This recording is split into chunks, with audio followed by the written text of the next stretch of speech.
પાઠ 15 દાજુ, જેમના લેખક છે શેખર જોશી. સમજૂતીનો ભાગ બીજો છે. આપણે જોઈએ.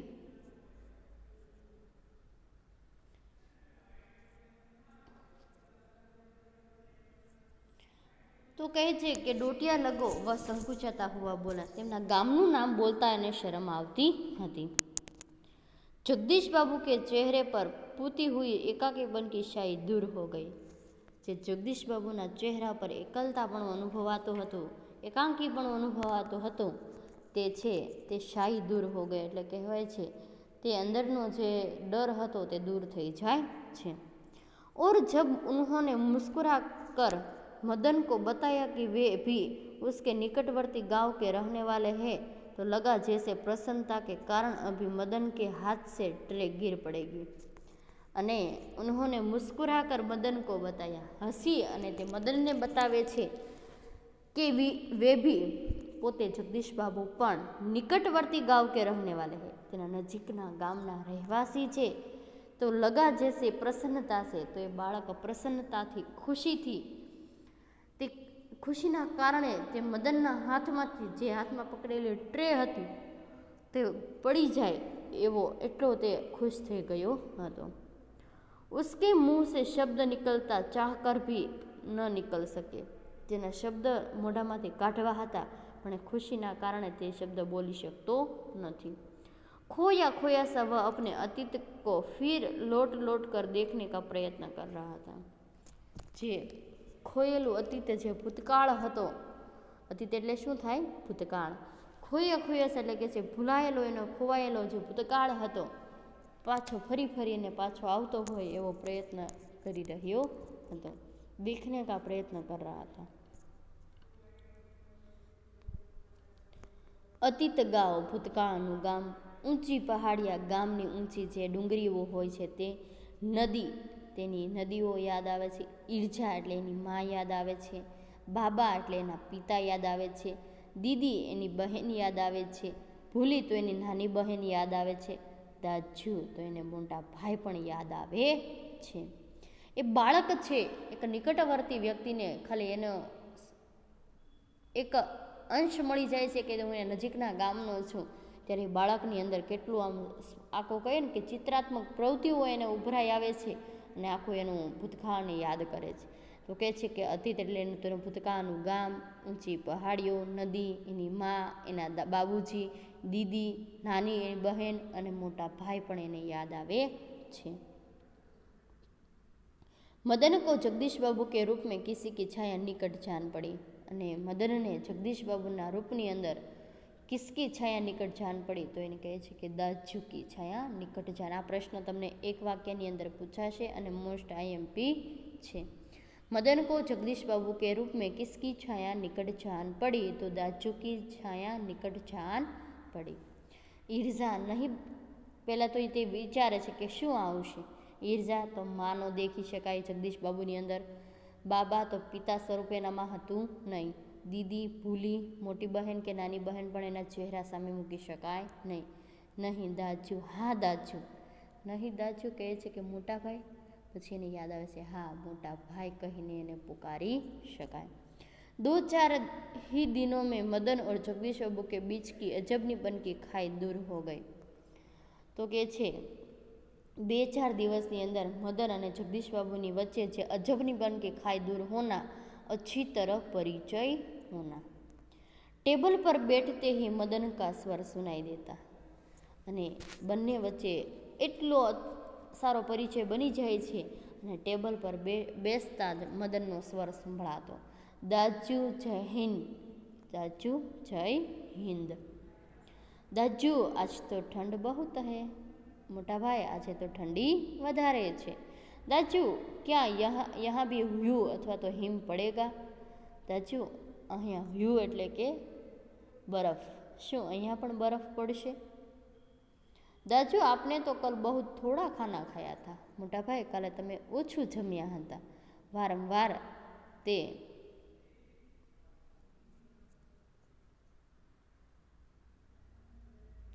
મોટા ભાઈ કાલે તો તમે ઓછું જમ્યા હતા.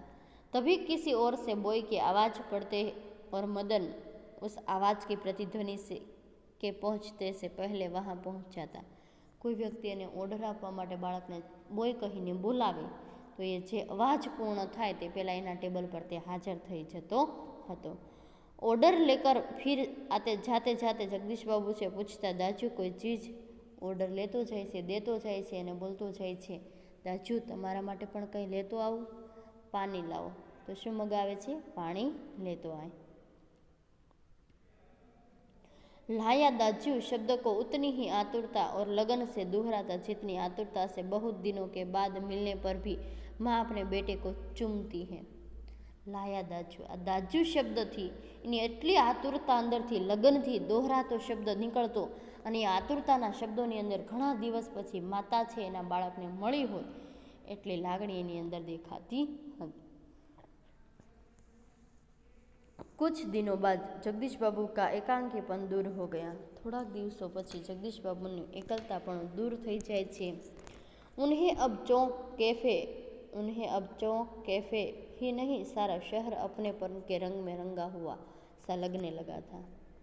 इन्हें खाली चौक अने कैफेस नहीं, अपनेपन के रंग में रंग में बहुत घनिष्ठता हो जाना એટલે કહે છે કે હવે તે આ શહેરની અંદર બહુ જ તે નજીક પોતાનો સંબંધ હોય અને શહેરની અંદર પોતાનું સ્થાન છે જમાવી લીધું હોય એવું લાગતું હતું। પરંતુ अब उन्हें यह बार बार दाजू कहलाना अच्छा नहीं लगता और यह मदन था कि दूसरी टेबल से भी दाजू, અને તેમને વારંવાર દાજુ કહેવાનું ગમતું હતું નહીં અને મદન કોઈ પણ ટેબલે ઊભો હોય તો પણ તે દાજુ બોલતો હતો।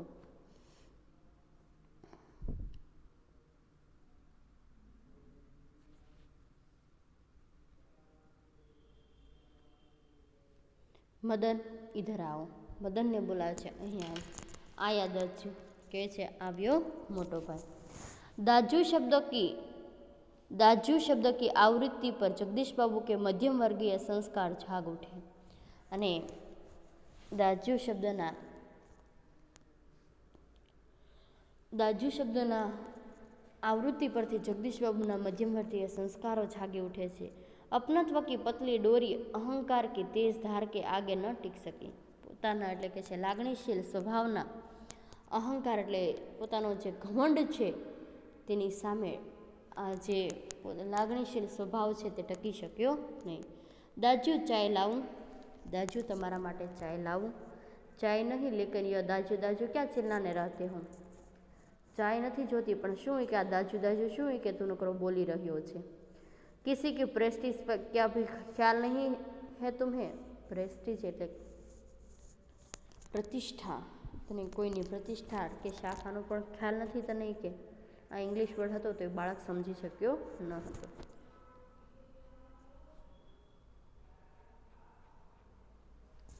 जगदीश बाबू का मुंह क्रोध के कारण तमतमा हो गया। जगदीश बाबूનો ચહેરો છે તે ગુસ્સાથી ક્રોધથી તે લાલ થઈ ગયો હતો। શબ્દો પર અધિકાર નહીં રહ સકા અને તેના ગુસ્સાના શબ્દોમાં કંઈ અધિકાર તે જમાવી શક્યા નહીં। मदन प्रेस्टीज का अर्थ समझ सकेगा या नहीं? मदन છે તે प्रेस्टीज के प्रतिष्ठाનો अर्थ समझी શકશે કે નહીં? यह भी उन्हें ध्यान नहीं रहा, ये पण એને ખ્યાલ રહ્યો નહીં। पर मदन बिना समझाए ही सब कुछ समझ गया। परंतु मदन છે કંઈ પણ સમજ્યા વગર પણ તે સમજી શકે છે। मदन को जगदीश बाबू के व्यवहार से गहरी चोट लगी। મદનને જગદીશ બાબુના વ્યવહારથી ગહેરી એટલે કે ઊંડો ચોટ એટલે કે દુઃખ થાય છે। मैनेजर से सिर दर्द का बहाना करवा घुटनों में आत्मीयता प्रदर्शन स्वाभाविक ही। एक मिनट। मैनेजर से सिर दर्द का बहाना करवा घुटनों में सर देकर कोठरी में सिसकिया भर भर कर रोता रहा। તે પોતાના હોટલના મેનેજર પાસે માથું દુખવાનું બહાનું કાઢી અને ઘૂંટણો એટલે ગોઠણ પર માથું ઝુકાવી અને કોઠરી એટલે ખૂણાની અંદર બેસી અને તે હિબકેથી સિસકિયા ભરતો રડવા લાગે છે। घर गांव से दूर ऐसी परिस्थिति में मदन का जगदीश बाबू के प्रति आत्मीयता प्रदर्शन स्वाभाविक ही था।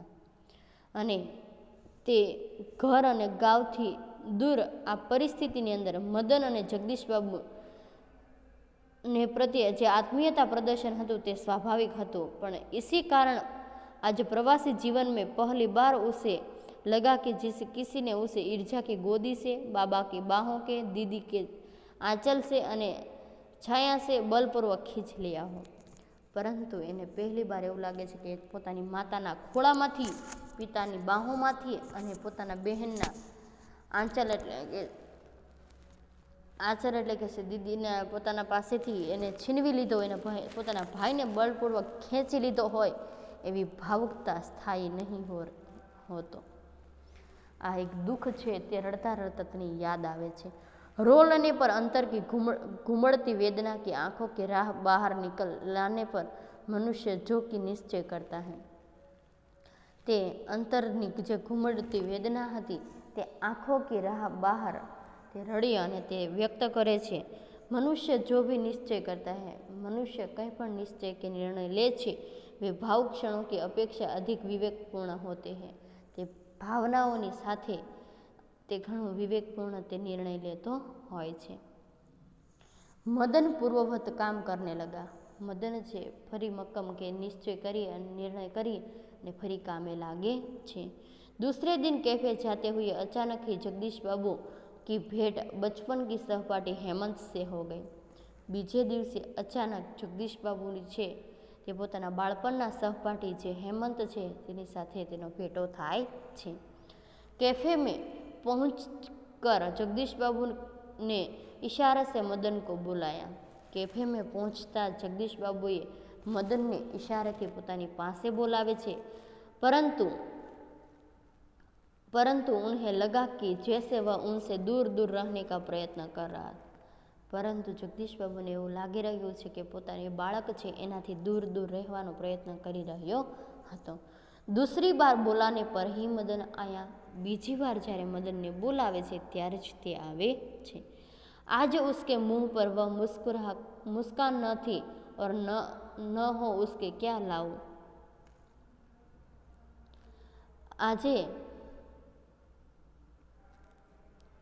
આજે પહેલાં જેવી મોઢા ઉપર મુસ્કાન ન હતી અને પહેલાંની જેમ પહેલાં ક્યાં લાવું દાજ્યું આ શબ્દ પણ તેના ચહેરા ઉપર ન હતો। स्वयं जगदीश बाबू को ही कहना पड़ा, 2 चाय 2 ऑमलेट। અને સ્વયં જગદીશ બાબુએ સામેથી ઓર્ડર આપવો પડ્યો 2 ચા અને 2 આમલેટ। પરંતુ तब भी लाया दाजू कहने की अपेक्षा लाया साहब कहकर वह चल गया। અને ત્યારે પણ લાયા દાજુ શબ્દની અપેક્ષાને લાવ્યો સાહેબ કહીને તે ચાલ્યો જાય છે। માનો દોનો અપરિચિત હો, બંને અજાણ્યા હોય અને અપરિચિત હોય એવું લાગતું હતું। શાયદ પહાડિયા હે। હેમંત છે તે બાળકને અનુમાન લગાવીને કહે છે કે આ પહાડી ક્ષેત્રનો હોય એવું લાગે છે। હા રૂખા સા ઉત્તર દે દિયા। जगदीश बाबू છે અને રૂખા એટલે કે એમ જેવો તેવો જવાબ આપે છે। जगदीश बाबू ने और वार्तालाप का विषय ही बदल दिया। जगदीश बाबू અને હેમંત વચ્ચેનો જે વાર્તાલાપ હતો તે વાતને બદલી આપે છે। મદન ચાય લે આયા થા। મદન ચાય લઈને આવે છે।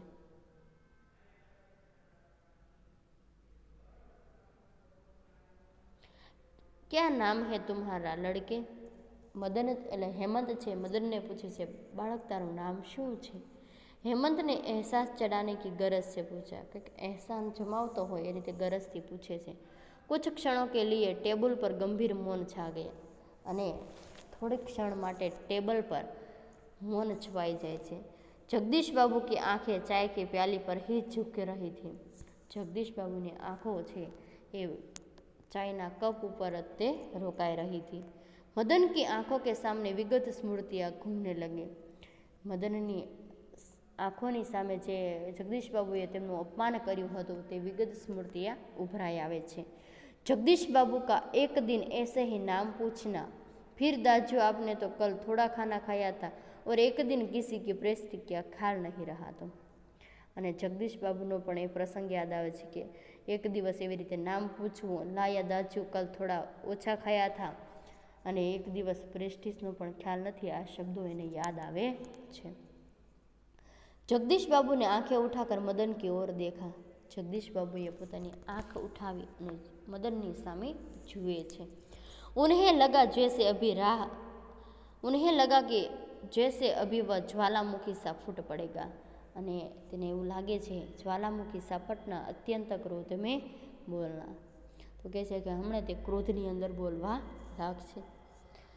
હેમંતને આગ્રહ કે સ્વર મેં દોહરાયા. હેમંતે એને આગ્રહના સ્વરની અંદર બોલાવે છે. ક્યાં નામ હે તુમ્હારા? શું નામ છે તારું? બોય કહતે હે સાબ મુझे, મને બોય કહે છે. સંક્ષિપ્ત સા ઉત્તર દેકર વહ મુડ ગયા. સંક્ષિપ્તના ઉત્તરની અંદર તે પાછો ફરે છે. આવેશ મેં ઉસકા ચહેરા લાલ હોકર ઓર ભી અતિ સુંદર હો ગયા. આવેશની અંદર તેમનો ચહેરો લાલ થઈ જાય છે અને તે છતાં પણ તે સુંદર લાગતો હોય એવું લાગી રહ્યું હતું. વિદ્યાર્થી મિત્રો, આ પાઠની અંદર હું તમને જે 2 MCQ વિકલ્પ છે, વિકલ્પ પણ તમને વિડીયોની અંદર આપેલા છે. જવાબ મદન કા ગાંવ કિસ પહાડી ક્ષેત્ર મેં થા, તો શું જવાબ આવશે? અલ્મોડા. कहानी में अंत में नए ग्राहक हेमंत को मदन ने अपना नाम क्या बताया?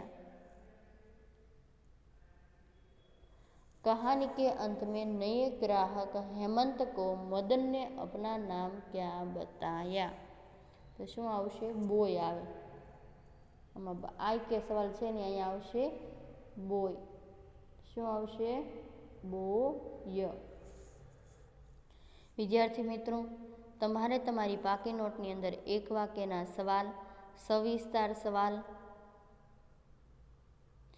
આ 2 પ્રશ્નો છે તમારે તમારી પાકી નોટની અંદર લખવાના રહેશે. અને આ બધા જ પ્રશ્નો છે તે લખવાના તો છે પણ એની સાથે પાકા પણ કરવાના છે, કારણ કે તે વારંવાર પરીક્ષાની અંદર પૂછાઈ શકે તેવા છે. ધન્યવાદ.